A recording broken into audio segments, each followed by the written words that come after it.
नमस्कार साथियों, स्वागत है आपका हमारे YouTube चैनल मोक्ष ज्ञान में। साथियों, आज की कहानी बेहद ही रोमांचक होने वाली है, इसीलिए आपसे विनती है कि इस वीडियो को अंत तक जरूर देखिएगा। वीडियो अच्छी लगे तो चैनल को सब्सक्राइब करके एक लाइक जरूर कर दीजिएगा और हाँ, कमेंट में राधे राधे अवश्य लिखना। तो चलिए दोस्तों, शुरू करते हैं। बहुत पुरानी बात है। पूर्व के एक नगर में एक राजा था जिसका नाम जयवर्धन था। वह ना केवल सुंदर और वीर था बल्कि न्याय प्रियता के लिए भी जाना जाता था।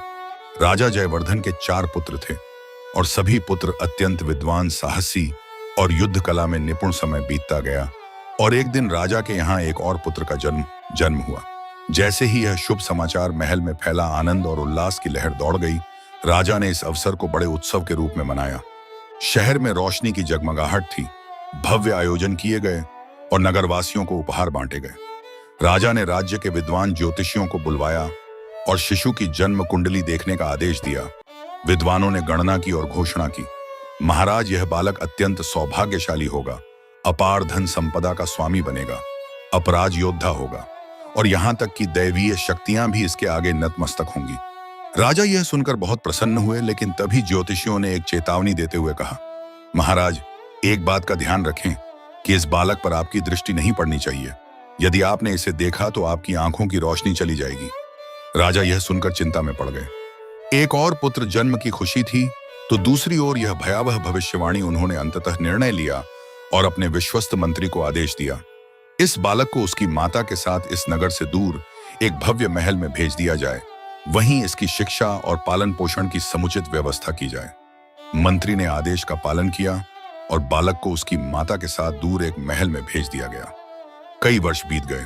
बालक बड़ा हो गया। उसने उच्च शिक्षा प्राप्त की, युद्ध कला, शिकार, घुड़सवारी और तमाम राज कौशल में निपुण हो गया। उसके रूप गुण की चर्चा दूर दूर तक होने लगी। एक दिन उसने शिकार पर जाने की इच्छा प्रकट की। अपने घोड़े पर सवार होकर वह जंगल की ओर निकल पड़ा। तभी उसकी दृष्टि एक हिरण पर पड़ी। वह तेज गति से घोड़ा दौड़ाने लगा, लेकिन उसे क्या पता था कि भाग्य उसे किसी और ओर ले जा रहा था। संयोगवश उसी दिन राजा जमल भी शिकार के लिए उसी जंगल में आए हुए थे। हिरण के पीछे घोड़ा दौड़ा दौड़ा राजकुमार वहां पहुंच गया जहां राजा मौजूद थे। जैसे राजा की दृष्टि अपने पुत्र पर पड़ी, वे चौंक पड़े, लेकिन अगले ही क्षण उनके नेत्रों की रोशनी जाती रही। राजा के साथ आए मंत्रियों और सैनिकों ने यह दृश्य देखा तो समझ गए कि वह भविष्यवाणी सत्य हो गई है। राजा शोक में डूब गए। भारी मन से बोले, मुझे लगा था कि पुत्र को देखने से हृदय को आनंद मिलेगा, लेकिन इसके विपरीत यह मेरे लिए घातक सिद्ध हुआ। इसके बाद राजा ने गुस्से से आदेश दिया, इस राजकुमार को राज्य से निर्वासित कर दिया जाए और उसकी माता को महल में रखकर वहां की सफाई का कार्य सौंपा जाए। राजा की यह आज्ञा सुनकर दरबार में सन्नाटा छा गया, परंतु कोई भी उनके आदेश की अवहेलना नहीं कर सकता था। राजकुमार को राज्य की सीमाओं से बाहर निकाल दिया गया। राजा के अंधे होने की खबर पूरे नगर में फैल गई। देश विदेश से वैद्य और हमीम बुलवाए। सभी ने एक ही उत्तर दिया, राजा की आंखों की रोशनी केवल एक ही उपाय से वापस आ सकती है, अगर उनकी आंखों पर गुले बकावली पुष्प का रस लगाया जाए। राजा ने पूरे राज्य में ऐलान करवा दिया कि जो भी गुले बकावली का पता बताएगा या उसे लाकर देगा, उसे बहुमूल्य इनाम दिया जाएगा। नगर नगर, गांव गांव में यह घोषणा करवाई गई। हर ओर इसी चर्चा ने जोर पकड़ लिया, लेकिन महीनों बीत गए और कहीं से भी कोई खबर नहीं आई। राजा को धीरे धीरे निराशा घेरने लगी। समय बीतता गया। एक दिन उसके 4 पुत्र दरबार में आए। उन्होंने राजा से हाथ जोड़कर कहा, पिताजी, सच्चे और कर्तव्यनिष्ठ संतान वही होती है जो अपने माता पिता की सेवा करें, उनके लिए हर कठिनाई सहन करें, यहां तक कि अगर जीवन भी न्यौछावर करना पड़े तो पीछे ना हटे। इसलिए हमें आज्ञा दें कि हम गुल्ले बकावली की खोज में निकल सकें। राजा उनके साहस को देखकर भावुक हो गया। उसने कहा, प्यारे बेटों, तुम सबका प्यार देखकर मैं बहुत खुश हूं, लेकिन मैं पहले ही अपनी आंखों की रोशनी खो चुका हूं और इसी के दुख में जी रहा हूं। अब अगर तुम भी मुझसे बिछड़ जाओ तो यह दुख मैं कैसे सहूं। लेकिन चारों राजकुमार अपनी जिद पर अड़े रहे। उन्होंने पिता को भरोसा दिलाया कि वे सफल होकर ही लौटेंगे। अंततः राजा को अनुमति देनी ही पड़ी। उसने अपने मंत्री को आदेश दिया कि चारों राजकुमारों के लिए यात्रा की पूरी व्यवस्था की जाए। मंत्री ने राजा के आदेश का पालन किया। यात्रा के लिए शानदार घोड़े, भोजन सामग्री, शस्त्र, सेवकों और अन्य जरूरी सामान की व्यवस्था की गई। सब कुछ तैयार होते ही चारों राजकुमार अपने लक्ष्य की ओर रवाना हो गए। चलते चलते कई दिन बीत गए। यात्रा के दौरान एक दिन चारों राजकुमारों का सामना एक युवक से हुआ। यह कोई और नहीं बल्कि वही राजकुमार था जिसे राजा ने बरसों पहले से निकाल दिया था। अभिमन्यु युवक की वेशभूषा देख चारों राजकुमारों के सैनिकों ने उससे पूछा, तुम कौन हो और कहां जा रहे हो? अभिमन्यु ने उत्तर दिया, मैं एक अकेला यात्री हूं जो अपनी किस्मत की खोज में भटक रहा है। लेकिन तुम कौन हो और कहां जा रहे हो? राजकुमारों के सेवकों ने उसे बताया, यह चारों हमारे राजा के पुत्र हैं। राजा की आंखों की रोशनी चली गई है और वे उसके इलाज के लिए गुले बकावली के पुष्प की तलाश में निकले हैं। अभिमन्यु यह सुनकर गहरी सोच में पड़ गया। उसने सोचा, अगर मैं भी इनके साथ गुले बकावली की खोज में चलूं तो हो सकता है कि वह फूल मुझे ही मिल जाए, और अगर ना भी मिले तो कम से कम इस बहाने में अपने पिता के राज्य से और दूर निकल जाऊंगा। यही सोचकर वह एक सरदार के पास पहुंचा जिसका नाम भास्कर था। उसने भास्कर के सामने सिर झुकाया और विनता से कहा, मैं एक बेसहारा यात्री हूं, ना कोई मेरा मददगार है ना कोई मेरा मित्र। क्या आप मेरी सहायता करेंगे? सरदार भास्कर ने उसकी ओर देखा। उसके सामने एक तेजस्वी और सुंदर युवक खड़ा था जिसका चेहरा मानो चंद्रमा की तरह चमक रहा था। वह प्रभावित हुआ और बोला, तुम्हें मेरी शरण में कोई कष्ट नहीं होगा। जब तक मैं हूं तुम्हें किसी चीज की कमी नहीं होने दूंगा। इसके बाद सरदार ने अभिमन्यु को अपने साथ रख लिया और हमेशा उसका ध्यान रखता। वह उसे अच्छा भोजन देता, आरामदायक वस्त्र पहनने को देता और अपने महल में विशेष स्थान दिया। राजा के चारों पुत्र यात्रा करते करते एक सुंदर नगर में पहुंचे। इस नगर के बाहर एक निर्मल नदी बह रही थी। चारों राजकुमारों ने वहीं अपने तंबू गाड़े और कुछ समय के लिए विश्राम करने लगे। शाम होते ही वे अपने घोड़ों पर सवार होकर नगर की सैर के लिए निकल पड़े। घूमते घूमते वे एक भव्य महल के सामने आकर रुके। इस महल के दरवाजों पर सोने और चांदी के जटिल नक्काशीदार पर्दे लगे थे जो इसकी भव्यता को और अधिक बढ़ा रहे थे। राजकुमारों ने जैसे ही भव्य महल को देखा, उनकी आंखें चमक उठी। एक राजकुमार ने वहां खड़े एक व्यक्ति से पूछा, यह शानदार महल किसका है? उस व्यक्ति ने उत्तर दिया, यह महल एक स्त्री का है जिसका नाम मंजुला है। राजकुमार यह सुनकर चकित रह गए। उन्होंने आश्चर्य से कहा, यह विशाल महल एक स्त्री का है, यह कैसे संभव है? उस व्यक्ति ने मुस्कुराते हुए उत्तर दिया, मंजुला कोई साधारण स्त्री नहीं है। वह अद्भुत सुंदरी और बुद्धिमानी से संपन्न है, साथ ही संगीत और नृत्य में निपुण है। यहाँ जो भी यात्री आता है, यदि वह उससे मिलना चाहता है तो महल के द्वार पर रखा बड़ा नगाड़ा बजाना पड़ता है। नगाड़े की ध्वनि सुनकर मंजुला उसको अपने कक्ष में बुला लेती है और उसका भव्य स्वागत करती है, किंतु उसके महल में एक रात ठहरने की भारी कीमत चुकानी पड़ती है। वह प्रत्येक अतिथि से 1,00,000 स्वर्ण मुद्राएं लेती है। राजकुमारों को यह सुनकर बड़ा आश्चर्य हुआ। वे स्वयं को अतुलनीय योद्धा और अपार संपत्ति के स्वामी मानते थे। उनके भीतर गर्व जाग उठा और वे सिद्ध करना चाहते थे कि वे किसी भी परीक्षा में श्रेष्ठ ही रहेंगे। यही सोचकर वे उस महल के विशाल दरवाजे तक पहुंचे और बिना किसी झिझक के पूरी शक्ति से नगाड़ा बजा दिया। नगाड़े की गूंज महल के हर कोने में फैल गई। मंजुला, जो इसी संकेत की प्रतीक्षा में थी, मुस्कुराई और तुरंत अपने श्रृंगार की तैयारी में जुट गई। उसने लाल और सुनहरे आभूषण पहने, हीरे मोती जड़े वस्त्र धारण किए और स्वयं को आकर्षक रूप में प्रस्तुत किया। जब राजकुमार भीतर आए तो उसने बड़े स्नेह से उनका स्वागत किया और उन्हें सोने से जड़ी हुई आरामदायक कुर्सियों पर बैठने के लिए कहा। कुछ समय पश्चात स्वादिष्ट व्यंजन परोसे गए। भोजन के लिए चांदी और सोने के पात्र उपयोग में लाए गए। हर प्रकार के स्वादिष्ट पकवान रखे गए जिनकी सुगंध से पूरा कक्ष महक उठा। चारों राजकुमारों ने भरपेट भोजन किया और फिर मंजुला ने उन्हें चेसर खेलने का निमंत्रण दिया। राजकुमार खेल के शौकीन थे, अतः उन्होंने सहर्ष स्वीकार कर लिया। बिसात बिछाई गई और खेल प्रारंभ हुआ। मंजुला ने बड़ी चतुराई से चालें चली और धीरे धीरे राजकुमारों की स्वर्ण मुद्राएं जीतती चली गईं। आधी रात बीतते बीतते राजकुमार 50,00,000 स्वर्ण मुद्राएं हार चुके थे। जब प्रातः काल होने लगा तो मंजुला ने खेल समाप्त करने की घोषणा की और राजकुमार निराश होकर अपने निवास की ओर लौट गए। अगले दिन जैसे ही सूर्य अस्त हुआ और अंधकार फैलने लगा, वे फिर उसी गर्व और आत्मविश्वास के साथ महल के द्वार पर पहुंचे और नगाड़ा बजा दिया। इस बार भी मंजुला ने उनका भव्य स्वागत किया। पुनः स्वादिष्ट भोजन परोसा गया और फिर चेसर का खेल आरंभ हो गया। इस बार खेल पहले से भी अधिक रोचक हुआ, किंतु अंततः राजकुमार पुनः हार गए। धीरे धीरे वे अपनी सारी संपत्ति, घोड़े, हाथी, बहुमूल्य आभूषण और यहाँ तक कि अपने वस्त्र और अस्त्र शस्त्र भी हार गए। जब उनके पास कुछ भी नहीं बचा तो मंजुला मुस्कुराते हुए बोली, अब तुम लोग अपने घर लौट जाओ, क्योंकि अब तुम्हारे पास कुछ भी शेष नहीं बचा है। राजकुमारों का गर्व चकनाचूर हो चुका था, किंतु वे इतनी आसानी से हार मानने को तैयार नहीं थे। एक राजकुमार ने साहसपूर्वक कहा, हम एक अंतिम बाजी और खेलना चाहते हैं। यदि इस बार हमारी किस्मत ने साथ दिया तो हम अपनी सारी हारी हुई संपत्ति वापस जीत लेंगे।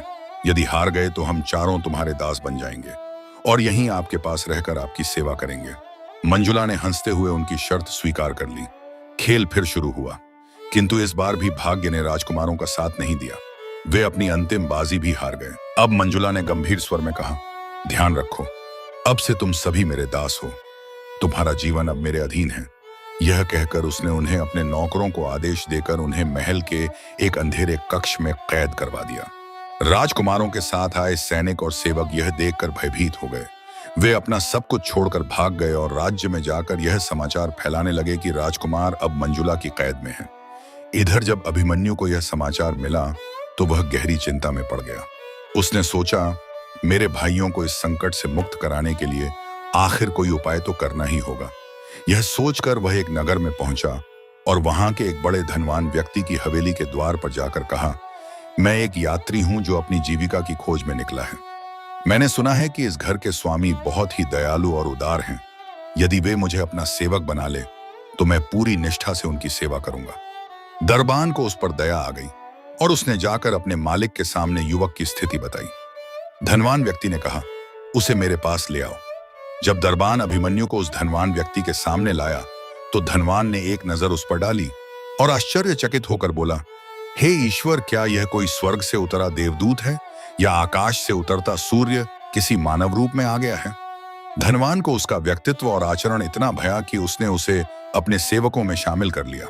अभिमन्यु ने वहां कई महीने तक सेवा की। अपनी निष्ठा और परिश्रम से धनवान का विश्वास जीता और अपनी मेहनत की कमाई में कुछ पैसे भी जमा कर लिए। एक दिन उसने अमीर से विनम्रता से कहा, मालिक, मेरा एक मित्र इस नगर में आया है।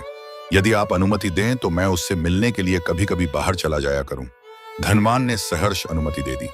अब अभिमन्यु रोज शाम को उस जगह जाने लगा जहां नगर के श्रेष्ठ खिलाड़ी चेसर खेलते थे। वह ध्यानपूर्वक खेल की हर चाल समझने लगा और कुछ ही दिनों में इस खेल में वह बहुत ही निपुण हो गया। अब वह कुशल खिलाड़ियों को भी मात देने लगा। जब उसे पूरा विश्वास हो गया कि अब वह किसी को भी हरा सकता है तो उसने उस स्थान की ओर रुख किया जहां उसके भाइयों को चालाकी से हराकर गुलाम बना लिया गया था। हवेली के द्वार पर पहुंचकर उसने एक वृद्धा को देखा जो भीतर से बाहर आ रही थी। उत्सुकतावश उसने किसी से पूछा, यह वृद्धा कौन है? उस व्यक्ति ने उत्तर दिया, यह मंजुला की सबसे विश्वास पात्र सेविका है। मंजुला इसके बिना कोई निर्णय नहीं लेती। अभिमन्यु ने सोचा, यदि मैं इस वृद्धा को अपने पक्ष में कर लूं तो अपने भाइयों को मुक्त कराने में सफलता प्राप्त कर सकता हूं। यह विचार कर वह उस दिन तो चुपचाप लौट गया, परंतु अगले दिन जब वही वृद्धा हवेली से बाहर निकली तो वह उसके पास गया। उसने विनम्रता से प्रणाम किया और फिर अचानक उसके चरणों में सिर रखकर रोने लगा। वृद्धा चौंक गई। उसने सहानुभूति भरे स्वर में पूछा, बेटा, तू कौन है? कहां से आया है? क्या तुझ पर कोई विपत्ति आ पड़ी है जो इस प्रकार बिलख बिलख कर रो रहा है? अभिमन्यु ने करुणा भरे स्वर में उत्तर दिया, अम्मा, मैं एक परदेशी हूं। इस नगर में मेरा कोई भी नहीं है। मेरा भरोसा केवल भगवान पर है। मेरे देश में मेरी दादी थी, पर 1 वर्ष पहले वह भी इस संसार से चली गई।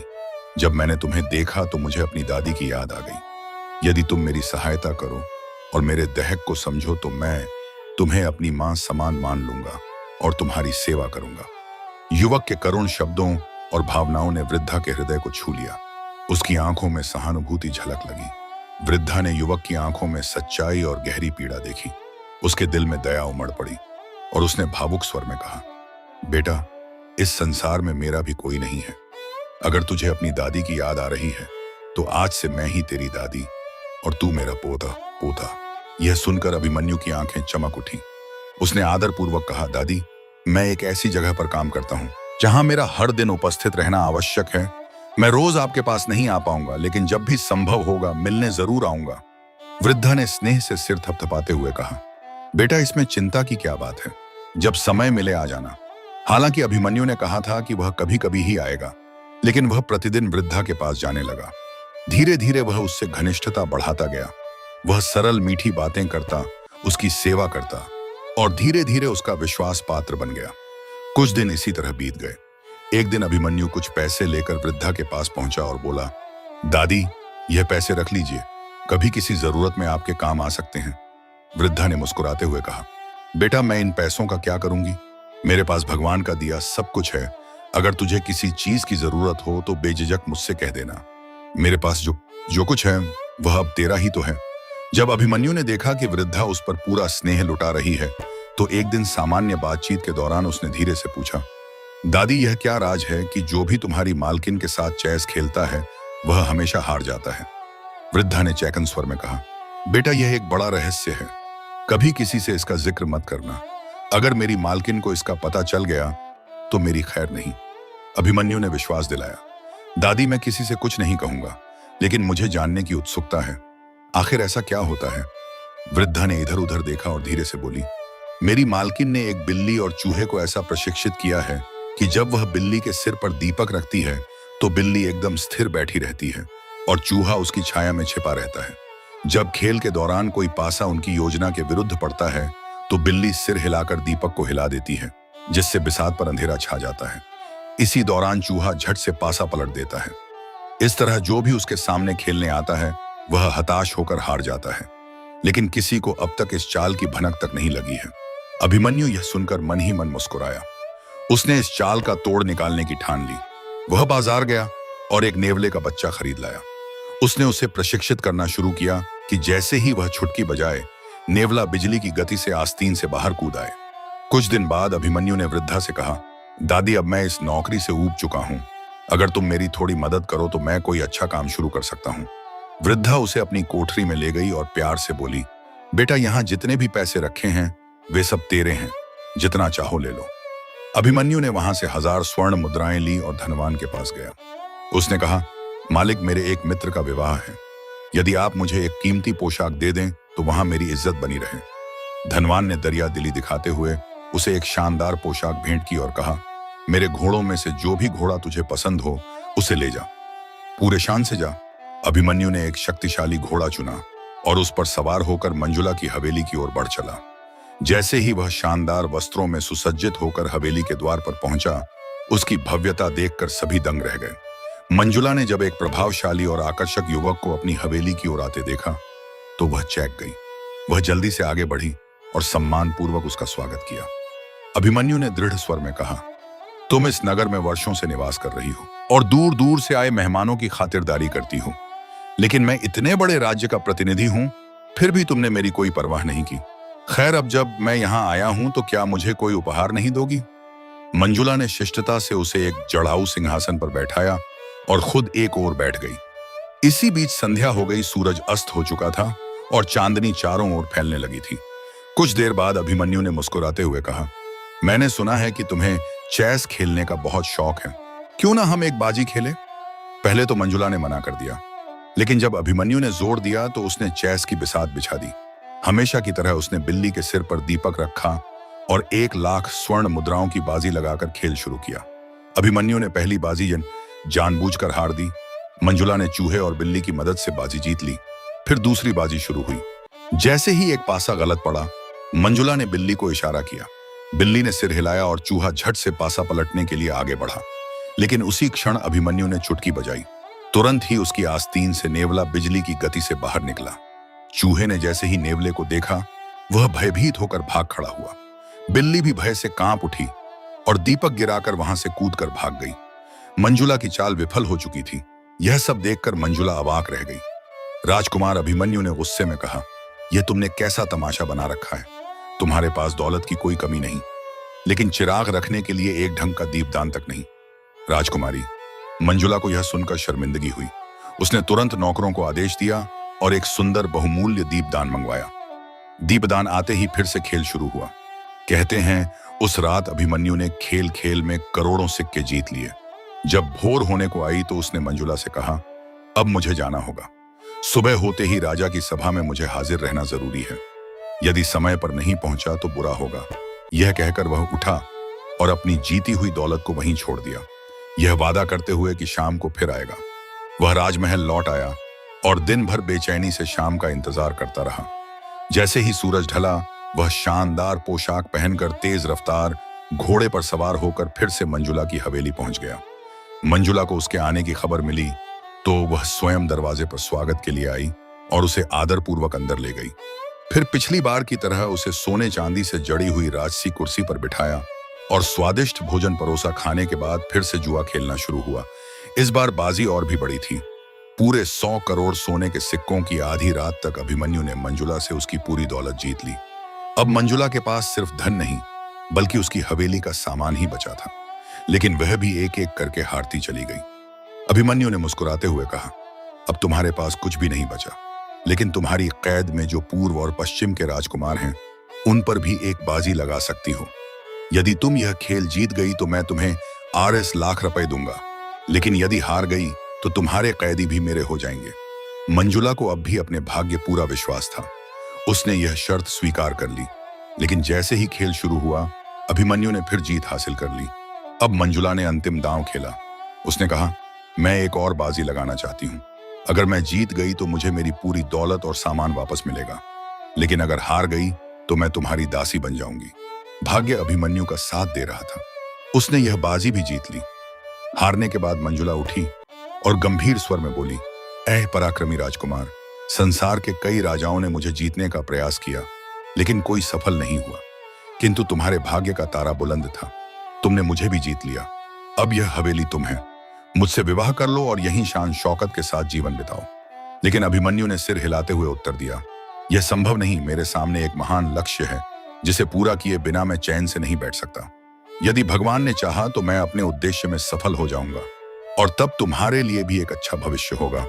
इसलिए यह सब भूलकर भक्ति में मन लगाओ और 12 वर्षों तक मेरा इंतजार करो।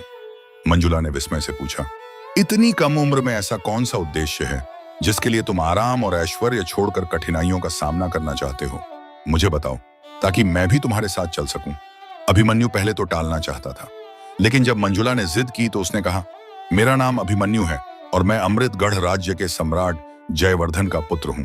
दुर्भाग्यवश मेरे पिता की आंखों की रोशनी चली गई है। वैद्य और औषधियों ने कह दिया है कि सिर्फ गुल बकावली ही उनके नेत्रों की ज्योति लौटा सकता है। मेरे चारों भाई जो अब तुम्हारी कैद में हैं, उसी फूल की खोज में निकले थे। मैं भी छुपकर इसी कार्य के लिए निकला हूं। वे तुम्हारी चालाकी में फंस गए। कहानी में आगे बढ़ने से पहले दोस्तों, आपसे एक गुजारिश है। अगर आप गरीब बच्चों की किताबें और स्कूल की फीस के लिए पैसे डोनेट करना चाहते हैं तो आप हमें सुपर चैट के जरिए पैसे डोनेट कर सकते हैं। लेकिन मैं सावधानी से तुम तक पहुंचा और सफल हुआ। अब मुझे गुलबकावली पुष्प की तलाश में जाना ही होगा। यदि वह फूल मुझे मिल गया तो मेरे पिता की आंखें ठीक हो जाएंगी और वह फिर से देख सकेंगे, वरना मैं अपनी जान दे दूंगा। मंजुला ने आश्चर्य से कहा, यह क्या मूर्खता है? राजकुमार जैसे एक कण सूर्य तक नहीं पहुंच सकता, वैसे ही तुम उस दुर्लभ फूल तक नहीं पहुंच सकते। क्या तुम जानते हो गुलबकावली परियों के सम्राट की बेटी के बाग में खिलता है। उस बाग की ऊंची दीवारों तक सूर्य की किरणें भी नहीं पहुंच पाती। उसकी रखवाली के लिए 1000 दैत्य दिन रात पहरा देते हैं और बाग के चारों ओर विषैले सांप और बिच्छू इस तरह बिखरे हैं कि कोई जमीन के रास्ते भी वहां तक नहीं जा सकता। अगर कोई यह सोचता है कि जमीन के नीचे से कोई सुरंग बनाकर उस तक पहुंचा जा सकता है तो यह भी असंभव है, क्योंकि वहां चूहों का राजा अपने असंख्य चूहों के साथ पहरा देता है। मंजुला की बातें सुनकर अभिमन्यु मुस्कुराया और बोला, यह सब सच हो सकता है, लेकिन ईश्वर की कृपा से कुछ भी असंभव नहीं। जब भगवान ने भक्त प्रहलाद को बचाने के लिए अग्नि को भी शीतल कर दिया था, तो यदि मेरी नीयत सही होगी और मेरा इरादा मजबूत रहेगा तो मैं इस काम में जरूर सफल होऊंगा। अभिमन्यु ने आगे कहा, इंसान ताकत में चाहे दैत्यों से कमजोर हो, लेकिन उसकी बुद्धि और चतुराई किसी से कम नहीं होती। क्या तुमने वह कहानी नहीं सुनी कि कैसे एक ब्राह्मण ने एक खूंखार शेर की जान बचाई थी? मंजुला ने उत्सुकता से पूछा। कैसी कहानी? अभिमन्यु ने कहना शुरू किया। एक दिन एक ब्राह्मण किसी जंगल से होकर का गुजर रहा था। उसने देखा कि एक विशाल शेर मोटी रस्सियों से बंधा हुआ एक लोहे के पिंजरे में बंद है। शेर ने करुणा भरे शब्दों में ब्राह्मण से कहा, हे सज्जन, मुझ पर दया करो और इस कैद से मुझे मुक्त कर दो। अगर तुमने मेरी मदद की तो मैं तुम्हारा ऐसा कभी नहीं भूलूंगा। ब्राह्मण को शेर की दयनीय स्थिति पर दया आ गई। वह भूल गया कि शेर एक हिंसक जीव है और उसकी बातों पर विश्वास कर बैठा। उसने पिंजरे का दरवाजा खोला और रस्सियों को काट दिया, लेकिन जैसे ही शेर आजाद हुआ उसने ब्राह्मण को गर्दन से पकड़ लिया और अपनी पीठ पर डालकर जंगल में चल पड़ा। ब्राह्मण ने डर से कांपते हुए कहा, मैंने तो तुम्हारी भलाई की थी, फिर तुम मेरे साथ बुरा व्यवहार क्यों कर रहे हो? शेर ने गरजते हुए कहा। हमारे जंगल के नियम के अनुसार नेकी का बदला बुराई से दिया जाता है। अगर तुम्हें यकीन नहीं तो किसी और से भी पूछ लो। वे दोनों जंगल में एक पुराने बरगद के पेड़ के पास पहुंचे। शेर ने पेड़ से पूछा, तुम बताओ, क्या नेकी का बदला बुराई से दिया जाना चाहिए? पेड़ ने गहरी आवाज में उत्तर दिया, हाँ, नेकी का बदला बुराई ही होती है। देखो, मैं सालों से इस जंगल के यात्रियों को छाया देता हूं, लेकिन वे बदले में मेरी शाखाएं तोड़कर ले जाते हैं, मेरी छाल उतार देते हैं, इसलिए नेकी का बदला बुराई ही है। ब्राह्मण ने कहा, ठीक है, लेकिन किसी और से भी पूछ लेते हैं। थोड़ी दूर चलने के बाद उन्होंने एक चालाक गीदड़ को देखा। जैसे ही गीदड़ ने शेर को देखा, वह डर कर भागने लगा। शेर ने उसे रोककर कहा, डरो मत, हमें बस एक सवाल का जवाब चाहिए। गीदड़ ने डरते हुए पूछा, क्या सवाल है? शेर ने पूरी बात बताई। गीदड़ ने माथे पर हाथ रखते हुए कहा, यह तो बड़ी अजीब बात है। एक कमजोर इंसान ने एक ताकतवर शेर को कैसे बचाया? जब तक मैं अपनी आंखों से नहीं देख लूंगा, तब तक इस पर विश्वास नहीं कर सकता। शेर को गीदड़ की बात सुनकर हंसी आ गई। उसने अहंकार में भरकर कहा, मुझे क्या फर्क पड़ता है, मैं दोबारा पिंजरे में चला जाता हूं। शेर पिंजरे के भीतर चला गया। गीदड़ ने ब्राह्मण से कहा, जैसे पहले इसे बांधा गया था, ठीक वैसे ही इसे फिर से कसकर बांधो। अगर पहले से जरा भी फर्क हुआ तो मैं कोई निर्णय नहीं दे पाऊंगा। ब्राह्मण ने गीदड़ के कहने पर शेर को पहले से भी अधिक मजबूती से बांध दिया और पिंजरे का दरवाजा बंद कर दिया। गीदड़ मुस्कुराया और बोला, अब सुनना समझ ब्राह्मण, तूने अपने ही हाथों अपनी मुसीबत मोल ले ली थी। दुश्मन को आजाद करना अपने पैरों पर कुल्हाड़ी मारने जैसा है। जा अब अपनी राह पकड़ और कभी भूलकर भी ऐसे खूंखार दुश्मनों पर दया मत करना। राजकुमार अभिमन्यु ने यह कहानी सुनाने के बाद कहा, हे प्रिय, मैंने यह कथा इसलिए सुनाई कि यह सिद्ध हो सके कि आत्मबल, बुद्धि और विवेक से बड़ी कोई शक्ति नहीं होती। इसलिए अब तुम्हारा कर्तव्य है कि उन 4 आंगे राजकुमारों को मुक्त कर दो जिन्हें तुमने कैद कर रखा है। यदि तुमने किसी पर की तो स्वयं पर भी दया पाओगी। यह कहकर अभिमन्यु ने विदा ली और आगे बढ़ चला।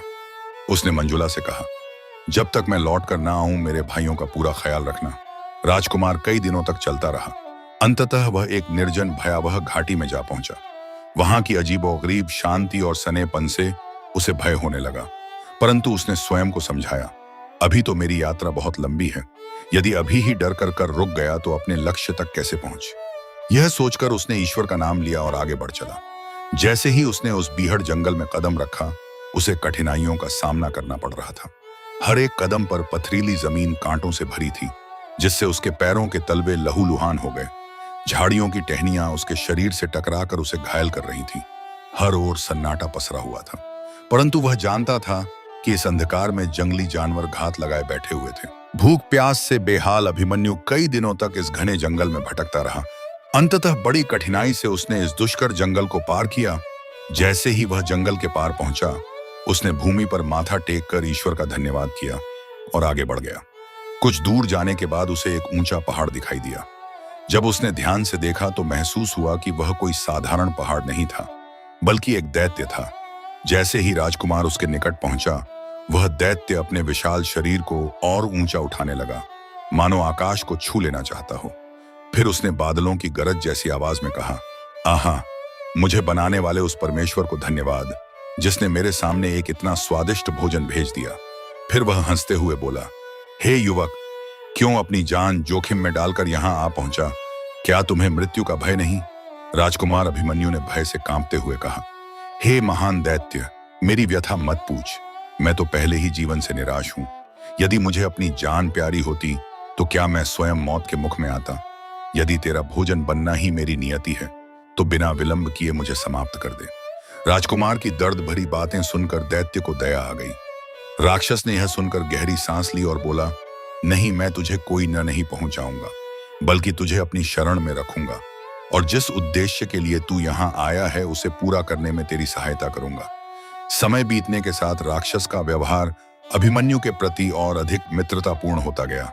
वह हर दिन राजकुमार को आश्वस्त करता और उसका मनोबल बढ़ाता। अभिमन्यु भी प्रेम पूर्वक उससे बातचीत करता और धीरे धीरे उसका दिल जीत लिया। एक दिन राक्षस ने प्रसन्न होकर पूछा, बताओ तुम्हारा भोजन क्या है? मैं तुम्हारे लिए क्या खाना लाऊं? अभिमन्यु ने कहा, मनुष्यों का भोजन शक्कर, घी, आटा और मांस होता है। यह सुनते ही राक्षस बड़ी तेजी से दौड़ा और एक ऐसे काफिले तक पहुंचा जहां ऊंटों पर घी, शक्कर और आटा लादा जा रहा था। उसने ऊंटों को उठाया और सारा सामान लेकर लौट आया। फिर उसने वह सब अभिमन्यु के सामने रखकर कहा, यह लो, यह तुम्हारा भोजन है। राजकुमार ने सारा सामान ऊंटों से उतार लिया और ऊंटों को जंगल में छोड़ दिया।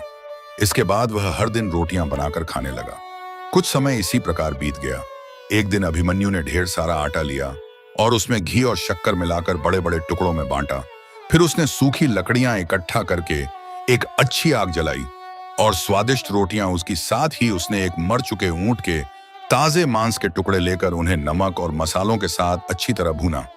जब भोजन तैयार हो गया तो उसने राक्षस को बुलाया और कहा, आज मैंने तुम्हारे लिए यह पकवान तैयार किया है।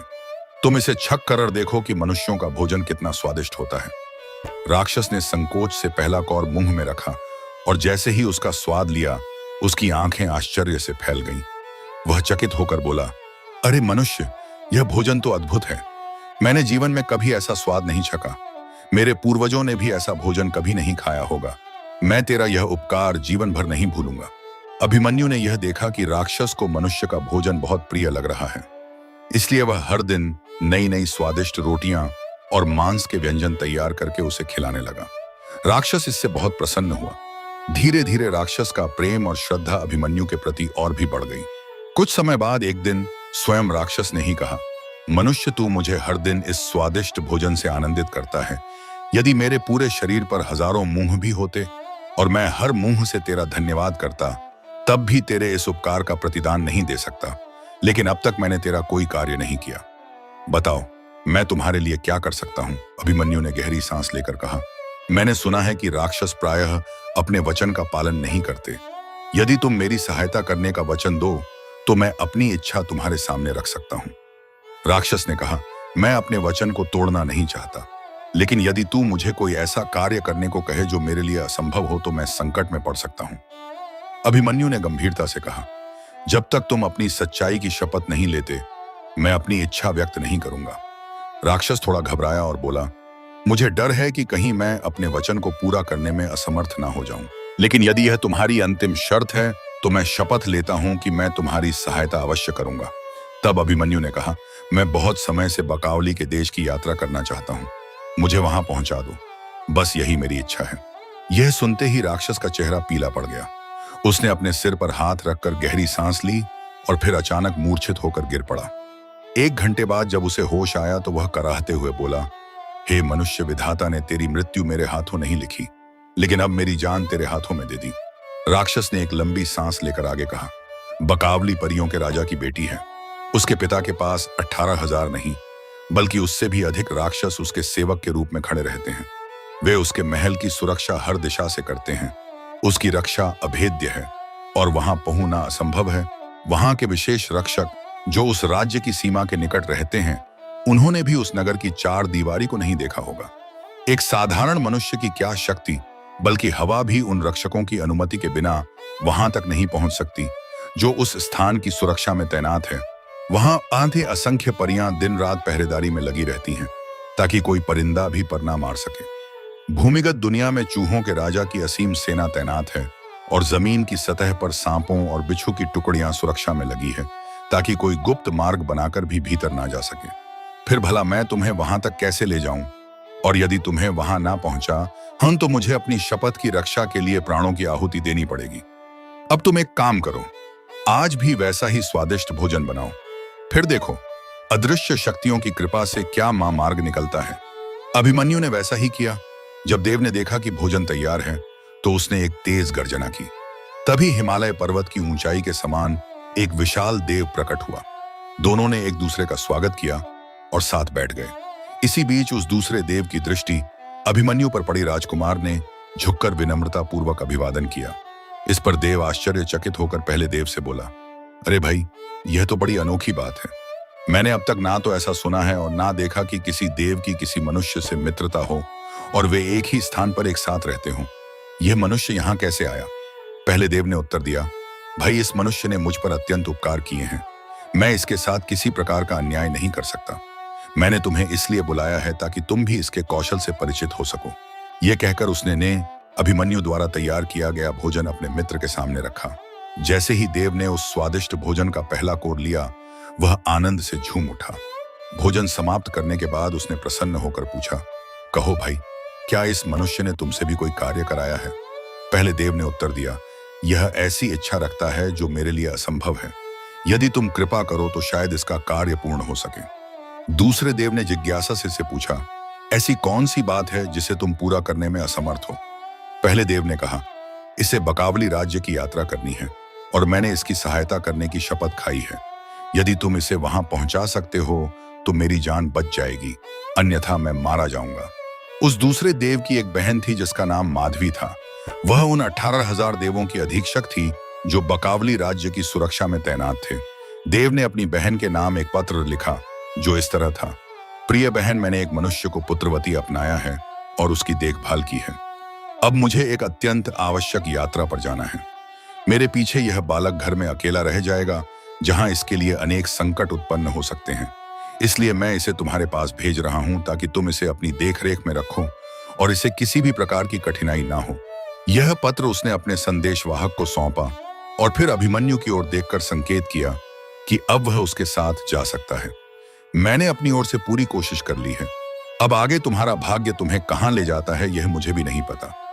देव ने अभिमन्यु को संदेशवाहक के साथ विदा किया। संदेशवाहक ने उसे अपने दाएं हाथ पर बैठाया और फिर आकाश की ओर उड़ चला। अंततः वे अपनी मंजिल तक पहुंच गए। वहां से संदेशवाहक ने दूर खड़ी माधवी को प्रणाम किया और राजकुमार को उसके पत्र के साथ उसके समक्ष प्रस्तुत कर दिया। माधवी फिर संदेशवाहक से विनम्रता से बोली, यदि मेरे भाई ने मुझे सोने की खान या महान राजा की अंगूठी भेजी होती तब भी मैं इतनी प्रसन्न ना होती जितनी इस युवक के आने से हुई हूं। इसके बाद उसने पत्र खोलकर पढ़ा और उत्तर में लिखा, प्रिय भाई, एक दिन मैं भ्रमण के दौरान एक नगर में पहुंची जहां मुझे एक अत्यंत सुंदर राजकुमारी मिली। वह इतनी अनुपम थी कि मैंने उसे अपनी बेटी की तरह पाला और उसका नाम चंद्रिका रखा। अब वह 19 वर्ष की हो चुकी है और पूर्णिमा के चंद्रमा के समान सुंदरता की प्रतिमा बन गई है। यह युवक जिसे तुमने मेरे पास भेजा है विधि का विधान ही है। लगता है नियति ने इन दोनों का मिलन पहले से ही निर्धारित कर रखा था। इसके बाद माधवी ने संदेश को पत्र देकर विदा किया और इधर अभिमन्यु का विवाह चंद्रिका से कर दिया। अभिमन्यु और चंद्रिका एक साथ रहने लगे, लेकिन अभिमन्यु के मन में एक अनजानी बेचैनी थी। वह हर समय गहरी सोच में डूबा रहता। यह देख चंद्रिका ने एक रात उससे पूछा, क्या बात है? तुम ना अधिक हंसते हो ना ही बहुत बोलते हो। यदि कोई परेशानी है तो कृपया मुझे बताओ। अभिमन्यु ने कहा, मुझे ना तो हंसने की इच्छा होती और ना ही अधिक बोलने की, क्योंकि मेरे मन में एक बड़ा उद्देश्य है। जब तक मैं उसे पूरा नहीं कर लूंगा मुझे शांति नहीं मिलेगी। चंद्रिका ने कोमल स्वर में कहा, क्या बात है? कृपया मुझे बताओ। अभिमन्यु ने गंभीरता से उत्तर दिया, मुझे बकावली के देश की यात्रा करनी है। मैं उसे देखना चाहता हूं। चंद्रिका ने मुस्कुराकर कहा, चिंता मत करो, यदि भगवान ने चाहा तो कल ही मैं, यदि आप अनुमति दें तो कहूं। माधवी ने चंद्रिका का सिर और माथा चूमते हुए कहा, हाँ बेटी, बिल्कुल निसंकोच कहो। चंद्रिका ने कहा, अभिमन्यु बकावली के देश को देखना चाहते हैं, कृपया उन्हें वहां पहुंचाने की कोई व्यवस्था करें। माधवी ने पहले कुछ बहाने बनाकर टालने की कोशिश की, लेकिन जब उसने देखा कि चंद्रिका इस विचार को छोड़ने को तैयार नहीं है तो वह मान गई। उसने चूहों के राजा को बुलाया और कहा, अभी इसी समय बकावली के बाग तक एक सुरंग बनाओ और इस राजकुमार को, जो मुझे अपने प्राणों से भी प्रिय है, अपनी पीठ पर बिठाकर वहां तक सुरक्षित पहुंचाओ। ध्यान रहे इसे किसी भी प्रकार की हानि ना हो और बाग में पहुंचने तक इसे अपनी पीठ से नीचे ना उतारना। राजा चूहे ने माधवी की आज्ञा स्वीकार की और अभिमन्यु को अपनी पीठ पर बिठाकर सुरंग के भीतर चला गया। जब वे बकावली के बाग में पहुंचे तो अभिमन्यु ने वहां उतरने की इच्छा जताई, लेकिन चूहे ने उसे रोका और वापस लौटने की बात कही। अभिमन्यु बोला, मुझे इस बाग की सैर करने दो। यदि तुमने नहीं किया तो मैं यहीं पर अपने प्राण त्याग दूंगा। चूहा डर गया कि यदि इस युवक ने अपने प्राण गंवा दिए तो माधवी के क्रोध से वह भी नहीं बच पाएगा। विवश होकर उसने अभिमन्यु को जाने दिया। जैसे ही अभिमन्यु बाग के भीतर पहुंचा, उसने देखा कि वहां की भूमि सोने की बनी हुई है। चारों ओर खड़ी ऊंची दीवारें भी सोने की थीं, जिनमें हीरे और बहुमूल्य रत्न जड़े हुए थे। वहां पन्ने की हरियाली से घिरे सुंद बगीचे थे और उनके किनारे फिरोज की नदियां बह रही थीं। बाग में गुलाब खिले थे, जिनकी भीनी सुगंध वातावरण को महका रही थी। ऊंचे ऊंचे देवदार के वृक्ष गर्व से खड़े थे और कहीं कहीं लाल रंग के वृक्षों पर मोतियों के गुच्छे सितारों की तरह चमक रहे थे। वहां के जलाशयों में हीरे के समान चमकती बतख तैर रही थी। अभिमन्यु यह दिव्य दृश्य देखता हुआ आगे बढ़ता गया। तभी उसने देखा कि वहां दो विशाल भवन बन खड़े हैं, जो हीरे और बहुमूल्य रत्नों से बने हुए थे। उन दोनों महलों के बीच एक सुंदर स्वर्ण जड़ित सरोवर था, जो गुलाब के फूलों से भरा हुआ था। उस सरोवर के बीचों बीच एक अनोखा सुगंधित और कोमल फूल खिला हुआ था, जो अत्यंत आकर्षक था। अभिमन्यु ने मन ही मन सोचा, निश्चित ही यही बकावली का फूल है। राजकुमार अभिमन्यु ने तुरंत अपने वस्त्र उतारे और सरोवर में कूद पड़ा। उसने फूल को सावधानी से उठाया और किनारे पर आ गया। अपने भीगे हुए कपड़े पहने और फूल को कमर में बांधकर आगे बढ़ा। आगे एक भव्य महल दिखाई दिया। बिना किसी झंझक के वह अंदर चला गया और महल के हर कोने को देखने लगा। हर कक्ष की सजावट अलग थी और अद्भुत वस्तुओं से भरी हुई थी। दरवाजों पर लकड़ी की नक्काशी की गई थी और उन पर सुंदर बेल बूटे जड़े थे। हर ओर समृद्धि और वैभव झलक रहा था। चलते चलते वह एक कक्ष में पहुंचा, जो अन्य सभी कमरों से अधिक एक भव्य और कीमती वस्तुओं से सुसज्जित था। वह आश्चर्य से भर गया, क्योंकि उस कक्ष के मध्य में एक सुंदर पलंग था, जिस पर एक अपूर्व सुंदर स्त्री गहरी नींद में सो रही थी। उसकी दमकती त्वचा और मनमोहक रूप को देखकर अभिमन्यु मंत्रमुग्ध हो गया। कुछ क्षण तक उसे निहारने के बाद उसने सोचा कि अपनी उपस्थिति की कोई निशानी छोड़नी चाहिए। उसने बहुत धीरे से परी की उंगली से उसकी अंगूठी निकाल ली और अपनी अंगूठी उसके हाथ में पहना दी। इसके बाद वह वहां से बाहर निकला और अपने मार्ग पर आगे बढ़ा। कुछ समय बाद वह अपने मार्गदर्शक के पास वापस पहुंचा।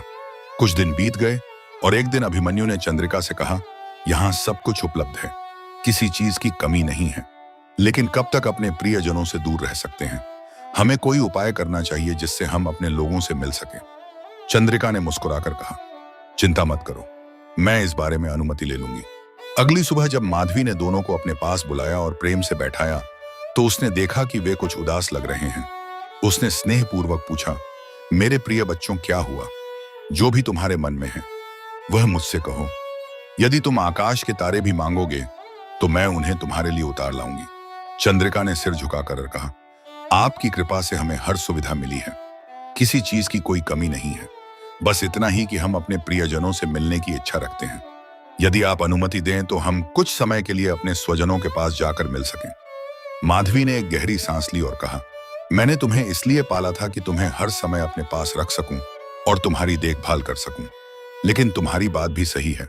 मुझे मालूम है कि यह विचार अभिमन्यु के कारण आया है। यदि पहले ही समझ जाती तो शायद यह विवाह नहीं होने देती। कुछ क्षण विचार करने के बाद उसने 2 बाल अपने सिर से निकाले। एक अभिमन्यु को दिया और दूसरा चंद्रिका को। उसने कहा, जब भी किसी कठिनाई का सामना करना, इस बाल को अग्नि में डाल देना। मैं 18,000 देवों के साथ तुरंत तुम्हारे पास पहुंच जाऊंगी। इसके बाद माधवी ने एक देव को बुलाया और उसे आदेश दिया कि वह चंद्रिका और अब मन्यु को उनकी इच्छित जगह पर सुरक्षित पहुंचा दे। देव ने अभिमन्यु से पूछा, बताओ तुम्हें कहां पहुंचाना है? अभिमन्यु ने कहा, हमें स्वर्ग समान सुंदर नगर मंजुला के बाग में पहुंचा दो। देव ने उन्हें अपने कंधे पर बिठाया और एक ही क्षण में मंजुला के बाग में उतार दिया। जैसे ही वे वहां पहुंचे, अभिमन्यु की आवाज सुनकर मंजुला दौड़कर बाहर आई। उसने अभिमन्यु को देखा और प्रसन्नता से हाथ जोड़कर धन्यवाद दिया। अभिमन्यु ने देव को पत्र लिखकर सुरक्षित पहुंचने का प्रमाण दिया और देव वापस लौट गया। फिर अभिमन्यु ने मंजुला को चंद्रिका से मिलाया और संपूर्ण कथा सुनाई। कैसे उसने असंख्य कठिनाइयों का सामना किया, कैसे चंद्रिका से विवाह हुआ और कैसे दुर्लभ फूल प्राप्त किया। मंजुला ने चंद्रिका को गले लगाया और दोनों का आत्मीयता से स्वागत किया। कुछ दिन आराम करने के बाद अभिमन्यु ने अपने देश लौटने का निश्चय किया, ताकि यह अद्भुत फूल अपने पिता के नेत्रों पर रख सके और उनकी दृष्टि पुनः लौट सके। जब यात्रा की तैयारियां पूरी हो गईं, तो नगर के एक अधिकारी ने मंजुला से पूछा, राजकुमारों को कैद से मुक्त करने का क्या आदेश है? अभिमन्यु ने मंजुला से कहा, मैं अपने भाइयों की सिफारिश करूंगा, लेकिन उन्हें तभी मुक्त करना जब उनके शरीर पर तुम्हारी मोहर लगा दी जाए। मंजुला ने इस शर्त पर सहमति जताई और राजकुमारों को बुलाया गया। जब उन्हें पता चला कि रिहाई के लिए यह शर्त अनिवार्य है, तो वे मान गए। अभिमन्यु ने मंजुला से आग्रह करके अपने भाइयों को मूल्यवान वस्त्र और 1-1 लाख स्वर्ण मुद्राएं भी दिलवाईं। फिर चारों राजकुमार नगर से विदा लेकर अपने वतन की ओर चल पड़े। अभिमन्यु ने जब चंद्रिका और मंजुला को उनके वतन रवाना कर दिया, तो वह खुद एक साधु का धरकर अपने भाइयों का हाल जानने के लिए उनके पीछे पीछे चल पड़ा। जब चारों राजकुमारों ने सफर के दौरान एक स्थान पर विश्राम किया, तो अभिमन्यु भी वहां जा पहुंचा और एक किनारे बैठकर उनकी बातें सुनने लगा। वे चारों बड़े गर्व से अपनी बहादुरी और बुद्धिमानी के किस्से सुना रहे थे, जैसे सारा कारनामा उन्होंने ही किया हो। अभिमन्यु से यह सब सहन नहीं हुआ और वह आगे बढ़कर बोला, इस तरह झूठी बातें करने से कोई राजा नहीं बन जाता। असलियत देखनी हो तो यह फूल देखो जो मैंने अपने परिश्रम से पाया है। इतना कहकर उसने गुल्ले बकावली निकालकर उनके सामने रख दिया। शहजादे यह देखकर चैक उठे। उन्होंने कहा, जब तक इसकी सच्चाई साबित ना हो जाए हम इसे नहीं मानेंगे। यदि तू झूठा निकला तो तुझे कड़ी सजा देंगे। अभिमन्यु ने कहा, अभी इसे किसी अंधे की आंखों पर लगाकर देख लो, सच्चाई खुद सामने आ जाएगी। तुरंत एक अंधे व्यक्ति को बुलाया गया और जब अभिमन्यु ने वह फूल उसकी आंखों पर मला तो उसकी दृष्टि वापस आ गई। यह देखकर सभी शहजादे हैरान रह गए, मगर अपने ईश वायु स्वभाव के कारण उन्होंने चालाकी से अभिमन्यु को पीट पीट कर बेहोश कर दिया और फूल छीनकर वहां से भाग निकले। कुछ दिनों की यात्रा के बाद वे अपने राज्य की सीमा पर पहुंचे और आगे एक संदेशवाहक को भेजा ताकि वह जाकर राजा को उनके आगमन की सूचना दे। जब राजा जयवर्धन को यह खबर मिली तो वह अत्यंत प्रसन्न और अपने बेटों से मिलने के लिए निकल पड़ा। रास्ते में जब उसकी मुलाकात चारों राजकुमारों से हुई तो वे भावुक होकर उसके चरणों में गिर पड़े। राजा ने उन्हें उठाया, माथे को चूमा और हृदय से लगा लिया। फिर उन्होंने वह फूल अपने पिता को भेंट किया। जैसे ही राजा ने गुल्ले बकावली अपनी आंखों पर लगाया, उसकी खोई हुई दृष्टि लौट आई। खुशी से उसकी आंखों से आंसू बगान पाशव कहने लगे। उसने ईश्वर का धन्यवाद किया और अपने बेटों को आशीर्वाद दिया। फिर पूरे राज्य में घोषणा कर दी गई कि 1 वर्ष तक उत्सव मनाया जाएगा। इधर यह सब हो रहा था और उधर बकावली जब सुबह उठी तो हमेशा की तरह जलाशय पर गई। उसने गुलाब जल से अपना चेहरा धोया और चारों ओर नजर घुमाई। अचानक उसकी निगाह उस स्थान पर गई जहां वह जादुई फूल रखा था। फूल गायब था। यह देखकर उसका दिल धड़क उठा। फिर उसकी अपनी उंगली पर पड़ी उसकी अंगूठी भी गायब थी। अब उसकी चिंता और बढ़ गई। घबराकर उसने अपने दोनों हाथों से आंखें मली और बुदबुदा आई। यह मैं सपना देख रही हूं या कोई माया जाल है? फिर कुछ सोचकर उसने कहा, नहीं, यह किसी साधारण व्यक्ति का काम नहीं हो सकता। जरूर कोई ऐसा मनुष्य होगा जो असाधारण शक्तियों से संपन्न है। नहीं तो कौन ऐसा होगा जो 18,000 देवों की रखवाली से बचकर यह फूल चुरा सके। घूमे वह जलाशय से उठी और सीधे महल में जाकर अपनी परियों को बुलाया। उसने क्रोधित स्वर में कहा, तुम सबकी लापरवाही के कारण वह अनमोल फूल चोरी हो गया। अब अगर तुम अपनी जान बचाना चाहती हो तो तुरंत उस चोर को पकड़कर मेरे सामने लाओ। बकावली के आदेश पर 700 परियां चोर की तलाश में चारों दिशाओं में निकल पड़ी, लेकिन लाख कोशिशों के बाद भी उन्हें कुछ पता न चला। वे निराश होकर वापस लौट आईं। यह देखकर बकावली क्रोध से तिलमिला उठी और बोली, अब मुझे खुद जाना होगा, मैं इस चोर को खोज निकालूं। यह कहकर वह महल से बाहर निकली और पूरे संसार में उस चोर की खोज करने लगी। भटकते भटकते वह पूरब के एक नगर में जा पहुंची जहां चारों ओर उत्सव का माहौल था। हर कोई आनंदित था। ढोल नगाड़े बज रहे थे और शहर रंग बिरंगी रोशनी से जगमगा रहा था। यह देखकर बकावली हैरान रह गई। उसने मर्दाना वेश धारण किया और एक व्यक्ति से पूछा, यह किस नगर की गलियां हैं? यहां इतना भव्य उत्सव क्यों मनाया जा रहा है? उस व्यक्ति ने उत्तर दिया, तुम्हें नहीं पता, हमारे राजा जयवर्धन बहुत वर्षों से अंधे थे। उनके बेटे बड़ी कठिनाइयों से गुल्ले बकावली प्राप्त करके लाए हैं। जब उन्होंने यह फूल राजा की आंखों पर रखा तो उनकी दृष्टि लौट आई। इसी खुशी में पूरे राज्य में आनंद उत्सव मनाया जा रहा है। बकाली यह सुनकर मन ही मन मुस्कुराई और सोचा, तो मैं अपनी मंजिल तक पहुंच गई। अब मुझे बस अपना फूल वापस लेना है। यह काम किसी चालाक और दक्ष चोर का लगता है। उम्मीद है कि अब वह जल्दी ही पकड़ लिया जाएगा। इसके बाद बकावली दरिया के किनारे गई, पानी में उतरी और स्नान करके सफर की थकान मिटाई और अपने आप को एक सुंदर युवा पुरुष के रूप में बदल लिया और राजसी वस्त्र पहनकर नगर की ओर चल पड़ी। जहां जहां वह गुजरती लोग ठिठक कर उसे देखने लगते। ऐसा अद्भुत सौंदर्य और आकर्षण युवा उन्होंने पहले कभी नहीं देखा था। धीरे धीरे पूरे नगर में उस अनजान युवक की चर्चा होने लगी, यहां तक कि यह खबर स्वयं राजा उदयवर्धन तक भी पहुंची। राजा को बड़ा आश्चर्य हुआ और उसने आदेश दिया उस सुंदर युवक को दरबार में बुलाया जाए। जब बकावली पुरुष वेश में राजा के सामने पहुंची तो राजा ने प्रश्न किया, कहो नौजवान, तुम कौन हो, कहां से आए हो, तुम्हारा नाम क्या है और यहाँ आने का उद्देश्य क्या है? बकावली ने हाथ जोड़कर उत्तर दिया, महाराज, मेरा जन्म दूर के एक देश में हुआ है। मेरा नाम कुलवंत है। मैं नौकरी की तलाश में यहाँ आया हूँ। यदि आप कृपा करें तो मैं आपके राज दरबार में सेवा करने के लिए तैयार हूँ। राजा उदयवर्धन ने कुछ क्षण सोचा और फिर बोले, अच्छा, तुम हमारे महल में रहो और हमारी सेवा करो। कुछ समय बीत गया। एक दिन राजा के चारों राजकुमार अपने पिता से मिलने राजमहल आए। राजा ने उन्हें स्नेहपूर्वक अपने हृदय से लगाया और उनके बैठने की व्यवस्था की।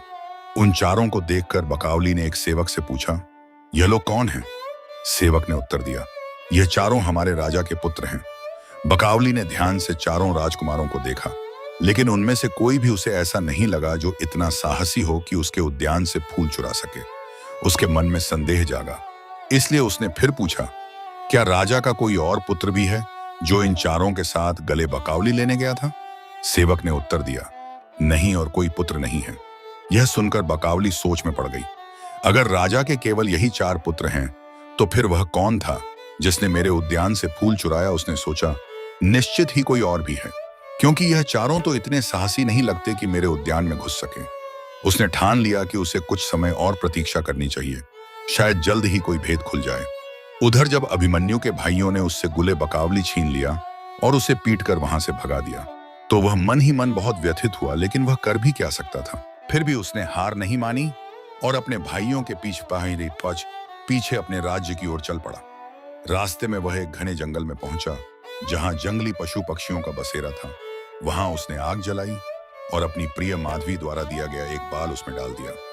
बाल अभी आधा भी नहीं जला था कि माधवी 18,000 देवों की सेना के साथ प्रकट हो गई। उसने अभिमन्यु को फकीरों के वस्त्रों में देखकर क्रोधित स्वर में पूछा, राजकुमार, मेरी बेटी कहाँ है और यह तूने अपना क्या हाल बना लिया है? अभिमन्यु ने शांति से उत्तर दिया, आपकी कृपा से सब कुशल है, लेकिन एक काम है जो मेरे बस में नहीं है, इसलिए मैंने आपको कष्ट दिया है।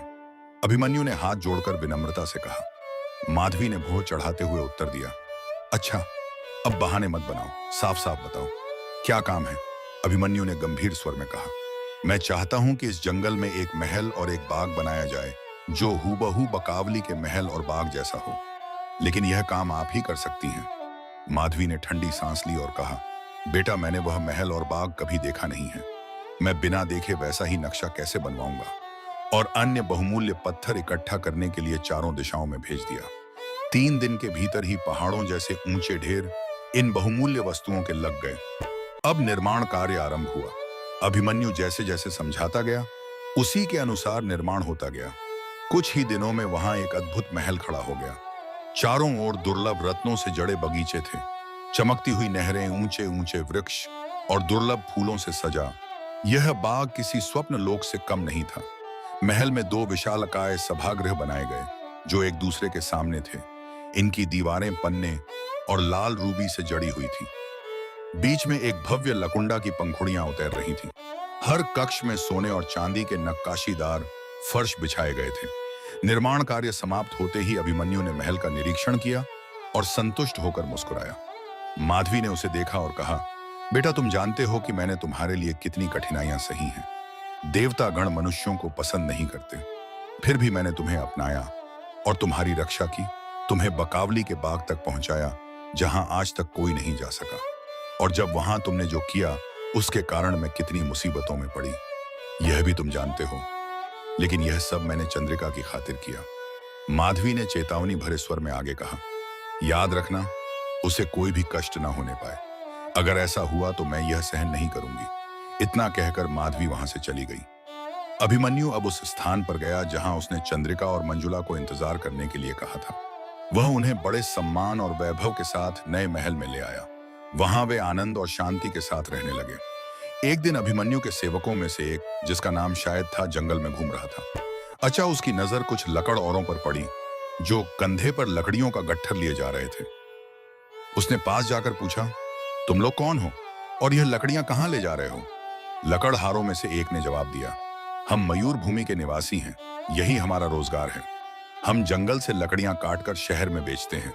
प्रशांत ने लकड़हारों से कहा, आज तुम अपनी यह लकड़ियां राजा के भोजनालय में ले चलो, उनका महल यहीं पर में है। तुम्हें अपनी लकड़ियों की अच्छी कीमत मिलेगी और ऐसा इनाम मिलेगा कि फिर कहीं और लकड़ियां बेचने की जरूरत नहीं पड़ेगी। लकड़हारों ने आश्चर्य से कहा, हमने तो सारी उम्र इस जंगल में लकड़ियां काटी हैं, लेकिन यहाँ कभी किसी महल का नामो निशान नहीं देखा, ना ही कभी सुना कि इस इलाके में कोई राजा रहता है। प्रशांत मुस्कुराया और बोला, बस थोड़ा आगे बढ़कर देखो, फिर भी अगर यकीन ना आए तो लौट जाना। इनाम के लालच में लकड़हारे उसके साथ चल दिए।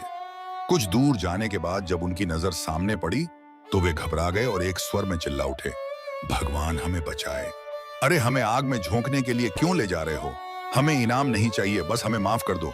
प्रशांत हंस पड़ा और बोला, अरे जो तुम देख रहे हो वह आग की लपटें नहीं है, यह महल और बाग के हीरे जवाहरात की चमक है। चिंता मत करो, बस मेरे साथ आगे बढ़ो। लकड़ अब भी डरे हुए थे, लेकिन कुछ और कदम बढ़ाने पर उन्होंने देखा कि सारी जमीन सोने की चमक से दमक रही थी।